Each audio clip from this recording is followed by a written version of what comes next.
الكريم أما بعد أعوذ بالله من الشيطان الرجيم بسم الله الرحمن الرحيم إنما يخشى الله من عباده العلماء إن الله عزيز غفور میرے بھائیوں دوستوں اور میری بہنوں بڑے ہی زور و شور کے ساتھ اطراف ملک میں یہ آواز گونج رہی ہے اور اس لڑائی لڑائی جا رہی ہے کہ آزادی ہند کی لڑائی سے ہندوؤں نے لڑی لہذا ہندوستان ہندو بات ہے اس لیے آج کبھی RSS بجرنگ دل اور شیو سینا جیسی تنظیم مسلمان کے خلاف زہر افشانی کرتی نظر آ رہی ہے اور اپنی بے لگام زبان سے مسلمانوں کو غیر ملکی ثابت کرنا چاہتی ہے تو کبھی صاحب رشید مہاراج کی گندی فہم دینی اداروں کو اڈا ثابت کرنے کی ناور کوشش کرتی ہے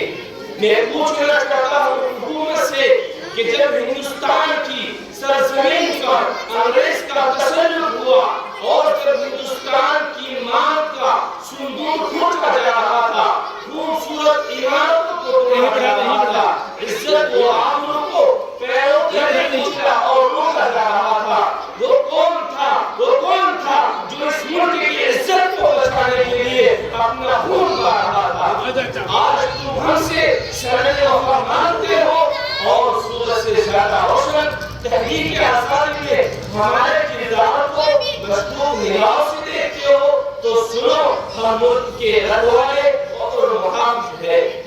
احسان فراموش کیوں ہو کہ تمہیں آزادی کی پرسکون فضائیں ہم نے دی ہے آؤ اپنے ماضی کو دیکھو جب تم انگریز کے جھنڈوں میں چڑھے ہوئے تھے سانس لینے کی تم کو مہلت نہ تھی تو اس وقت اس ملک کی گود میں پرورش پانے والا کوئی مائے حالات اتنی جرأت نہیں کر سکتا تھا کہ وہ انگریز حکومت کو لڑکا سکے اور دنیا کی سپر طاقت کا مقابلہ کرنے کے لیے آواز اٹھا سکے میرے بھائی اور دوستو وہ شیر انسان اور دیکھو ہماری بیداری کو سب سے پہلے جس نے آواز اٹھائی تھی وہ شیر انسان خدا پرست انسانیت کا مسیحا شاہ ولی اللہ محدث تحریری کا فرزندہ شاہ عبدالعزیز تھا جس نے آواز اٹھائی تھی وہ آواز کیا تھی وہ آواز یہ تھی کہ انگریزوں کے خلاف جہاد کیا جائے اور ملک ہندوستان کو آزاد کیا جائے شاہ عبدالعزیز کا ایک فتویٰ انگریز کے لیے ایک خطرناک پیغام تھا جس نے انگریز کو بے چین کر دیا تھا اسی آواز کے سہارے علماء ہند اور خاص طور پر علماء دیوبند اپنے سر سے کفن باندھ کر انگریز کی حکومت کو ختم کرنے کے لیے میدان میں نکل پڑے پھر تاریخ نے دیکھا کہ علماء کرام کو توپ کے منہ پر باندھ کر گولی ڈال دیا جاتا ہے رب کعبہ کی قسم علماء کرام کے گوشت کے ٹکڑے اڑ گئے اور پھر تاریخ نے یہ بھی دیکھا کہ علماء کرام کو سوروں کی کھال میں بند کر کے جلتے ہوئے تندور میں ڈالا گیا اور فضائے آسمانی خون سے رنگین ہو گئی لمحات تاریخ نے یہ بھی دیکھا کہ علماء کرام کے جسموں کو تانے سے ڈالا گیا لمحات تاریخ نے یہ بھی دیکھا کہ علماء کرام کو ہاتھیوں پر کھڑا کر کے درختوں سے باندھ کر ہاتھیوں کو چلا دیا گیا لاہور کی شاہی مسجد کے صحن میں انگریز نے پھانسی کا پھندا بنایا تھا ایک دن میں 80 علماء کو پھانسی دی جاتی تھی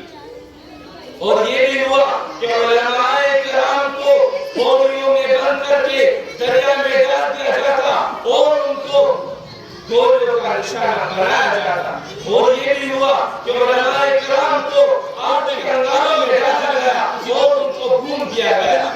اور یہ کہا گیا کہ مولویوں تم صرف یہ کہہ دو کہ صرف 1857 کی جنگ آزادی میں تم شریک نہیں تھے ابھی چھوڑ دیں گے لیکن رب کعبہ کی قسم علماء کرام آگ میں پک گئے گوشت کے لوکڑے اڑ گئے ایک مرتبہ بھی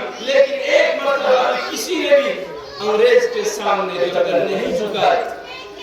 عزیزان ملت، میری بہنوں، میرے بھائیوں، اتنی شدید قربانیوں کے بعد ملک ہندوستان آزاد ہوا۔ اگر میں یوں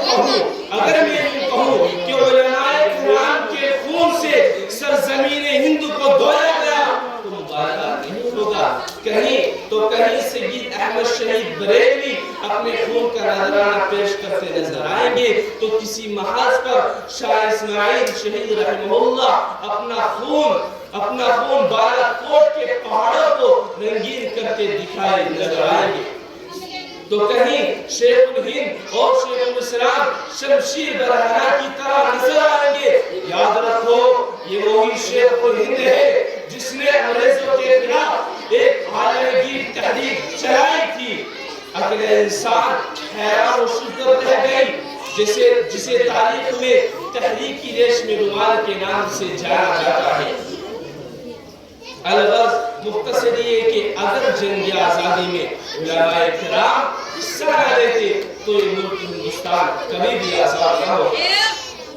لیکن آج بڑے ہی افسوس کے ساتھ کہنا پڑ رہا ہے کہ کل ہمارے اسلاف نے اپنا خون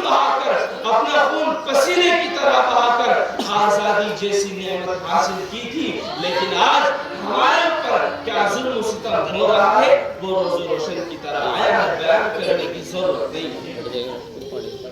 میں پوچھنا چاہتا ہوں ان تعصب پرستوں سے،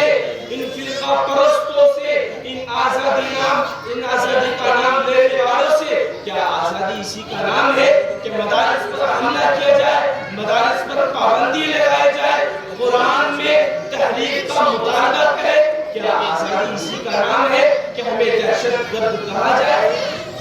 ہم ایسی آزادی پر کل بھی لعنت بھیجتے تھے،